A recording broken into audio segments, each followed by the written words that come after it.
said, Amen.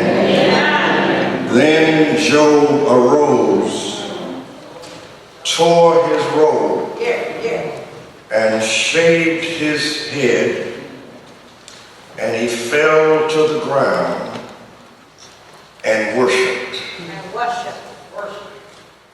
Tore his robe, shaved his head, he fell to the ground and, come on, worship. I want to talk about how to handle bad news. How to handle bad news. Throughout the centuries, people of faith as well as non-believers have been intrigued with the story of this man named Job. Is anybody in here today has not heard of a man called Job? Is anybody in here who does not know at least some details of Job's story?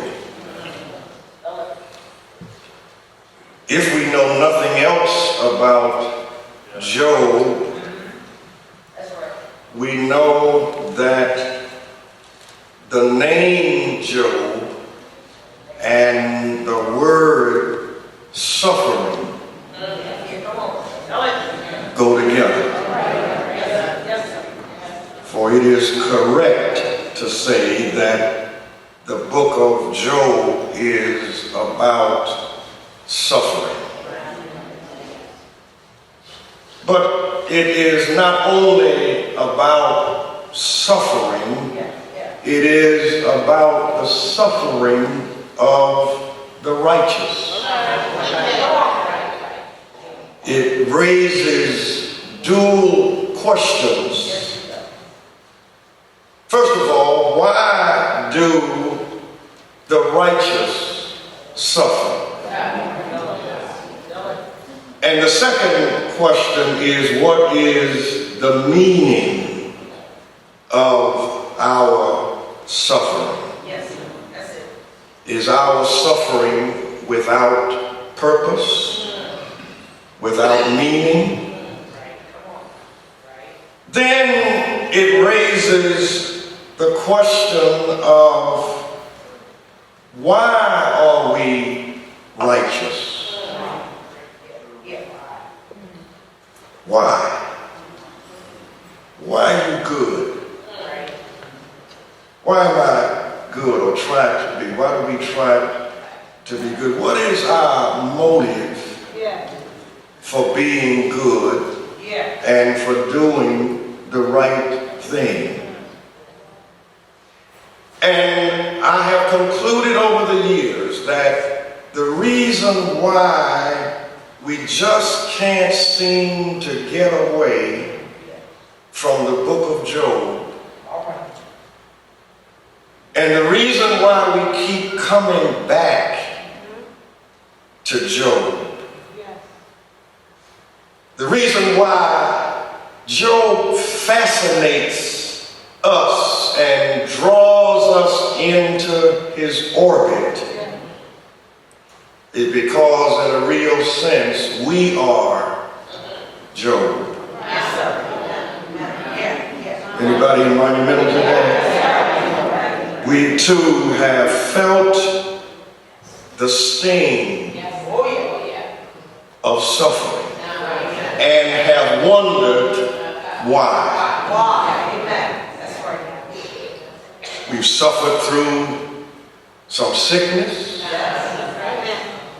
We've suffered through some hardship.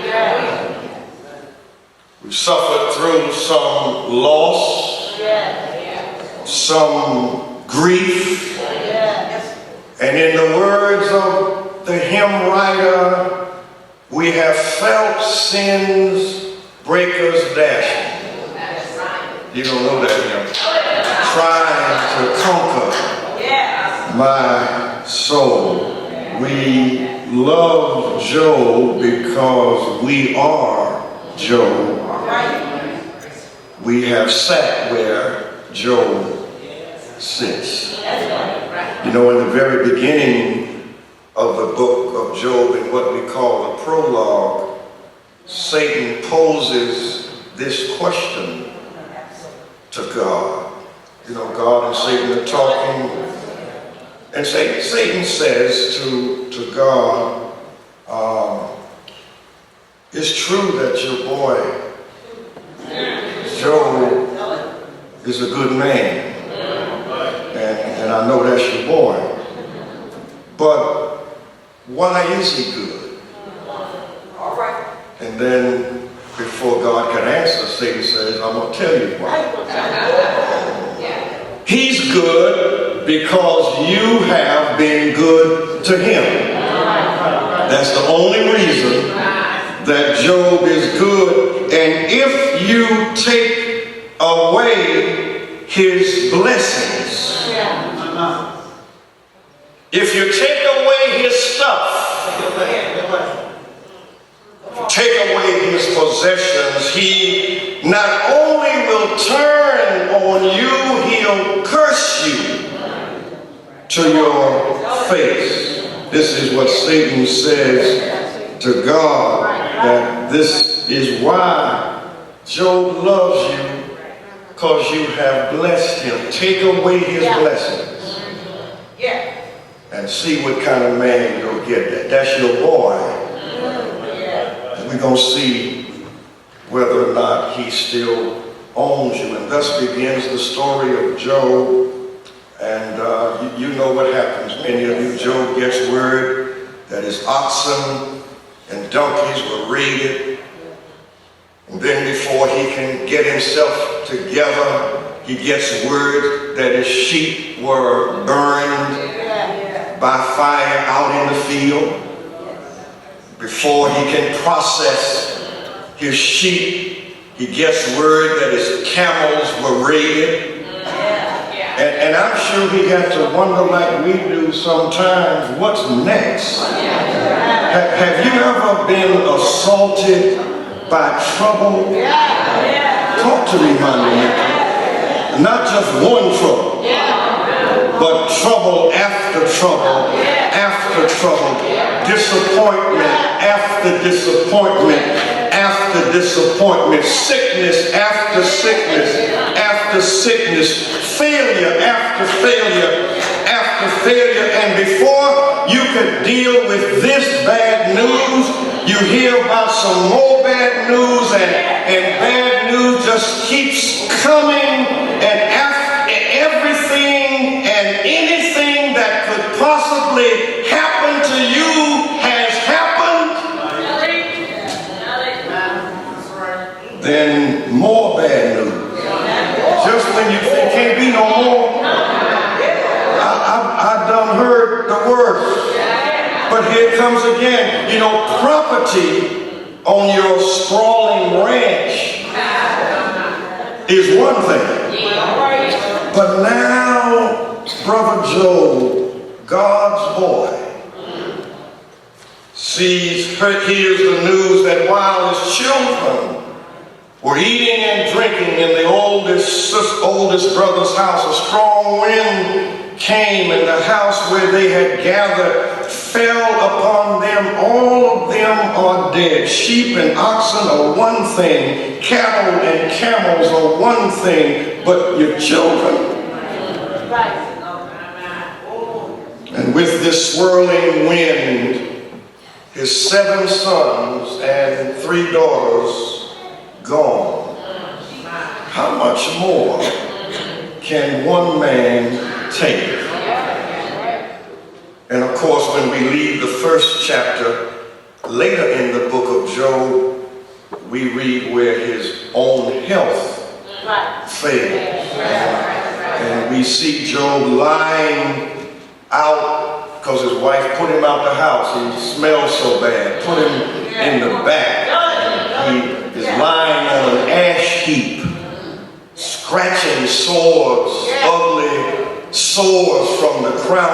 head to the bottom of his feet, and to add to his indignity, his wife, Mrs. Job, thinks about this God who allows bad things to happen to her husband and urges him to go renounce this God who's letting this happen to you.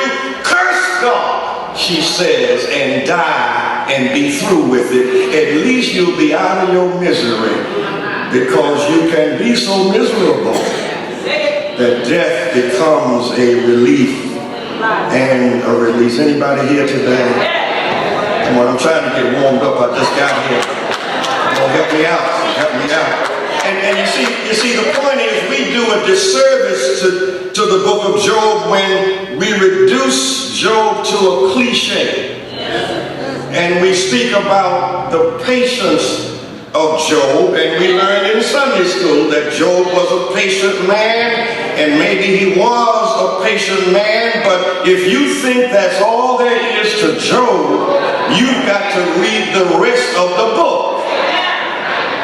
Because if you read the rest of the book of Job, Job is anything but patient. He does not take his suffering lying down. He does in the first chapter, but not in the rest of the book. Job protests. Job argues with God. And you know, we were taught, don't argue, you know, don't doubt God, you know, you can't do that. And I think that has hurt us more than anything else, because God is not insecure. And God can handle my little questions. I don't have to refrain from talking to God and arguing with God, because every now and then when I look at this world we're living in, I want to argue with God and ask God, why? Why do the righteous suffer and these wicked Negroes do anything they're big and bad enough to do and will take your life? And they seem to be doing so well. Grandmama who goes to church get cancer, but the drug dealer lives to be 90. Job challenges God. He becomes the lead attorney for the prosecution. He wants to challenge God for allowing him to suffer, and then his friends come in, and if you got friends like this, you don't need enemies, because they want to try to convince Job, you need to fess up, you need to come clean, you're suffering because you've done something wrong. Job said, I have not done anything wrong. They said, yes, you have. But when we look at the Job of chapter 1, it's a different Job than the rest of the book. But what is interesting is not just that he was a recipient of bad news after bad news and more bad news. What's interesting is not the bad news, but how Job handles the bad news, because it's not always the bad news, because bad news is going to come our way. I said bad news is going to come our way. I'll say it again. Bad news is going to come your way. It's going to come my way for the rest of our days. We are the candidates of hearing back. It's not the bad news, but how does a Christian, how does a believer, are we believers? How do we handle bad news?